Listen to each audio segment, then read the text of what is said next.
आज गोटे पवित्र दिन 16 दिनात्मक पूजा यही शरतकालीन पूजार आज चतुर्थ दिवस एवं एइथिपई आमे कहूछु आज पवित्र दिन। आज होची कन्या संक्रांति एकादशी ता सहित विश्वकर्मा पूजा विश्व नियंता विश्वकर्मा को विभिन्न पूजा मंडप रे आवाहन करा जिवो एवं आज माँ कटक चंडींकर जहाँ आपण कहूतिले जे अपराह्न रे सिद्धेश्वरी बेसरे माँ भक्तों को दर्शन देवे।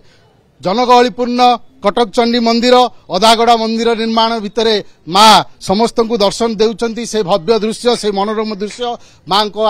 चाहिदेले जेतेबेले श्रद्धालु मानकर आशा पूर्ण हो जाए एवं माँ को जो मनस्कामना थाए मनस्कामना पचारिले माँ पूर्ण हुए विश्वास ए आस्था रखी भक्तटी छुट्टी आसी थाए माँ पाखक आम निश्चित भाव में प्रतिक्रिया नवा जो मैंने श्रद्धालु अच्छा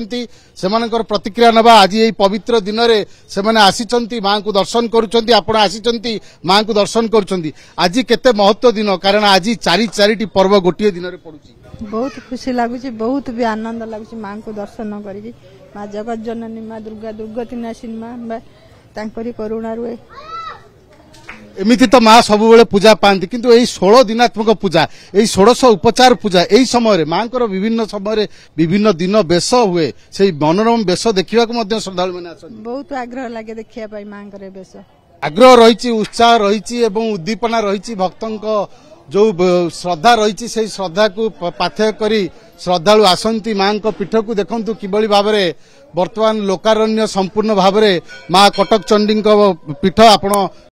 माँ गड़चंडी आज हूँ कमला बेश कारण गड़चंडी जो बेश अनुष्ठित होता है ये सकाळु सकाळु अनुष्ठित होता है एवं माँ कटक चंडी जो बेश हुए सी अपराह्न अनुष्ठित हुए। माँ गड़चंडी होउचंती गड़खाईर अधिष्ठात्री देवी माँ कटक चंडी होउचंती कटक अधिष्ठात्री देवी कटक होउची पुराना कटक एवं ये 1000 वर्षर सहर एवं ये जो गड़चंडी मंदिर एवं कटक चंडी मंदिर पाखापाखि रही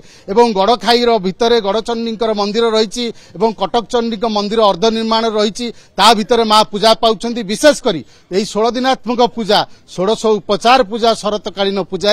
जो माने व्रत धरी थांती जो माने महिला माने रही जो माने माँ को आस्था कर जगह को आसी थांती सेमानंक सुविधा पाई मध्य विशेष भाव में ध्यान दिया जायछि एवं सेमाने किभली भाव में मंदिर आसिबे एवं मंदिर रे शृंखलित दर्शन करिवे। देखंतु गोटिए पटे प्रस्थान रही गोटिए पटे प्रवेश द्वार रही जो भक्त श्रद्धालु मैंने आसबे से कार्पेट व्यवस्था करा जायछि एवं जो अस्थायी मंदिर रही अस्थायी मंदिर को संपूर्ण भाव में टेंट करके बर्तमान बंद कर दि जायछि किभली भाव में या उपरे खरा न पड़िबो एवं श्रद्धालु मैंने किभली भाव में शृंखलित भाव में दर्शन करेंगे। ये माँ करुणा कारण जितेबले भक्तटी छुट्टी आसे माँ पाखक से श्रद्धालुटे छुट्टी आसे माँ पाखक एवं करुणा टी आशीष टी पाइबापी सबुले मंगल मनासी आसी था कहार ना निज परिवार एवं सर्व भवन्तु सुखिनो सर्वे सन्तु निरामया सर्वे भद्राणि पश्यन्तु मा कश्चित् दुःखभा भवेत्।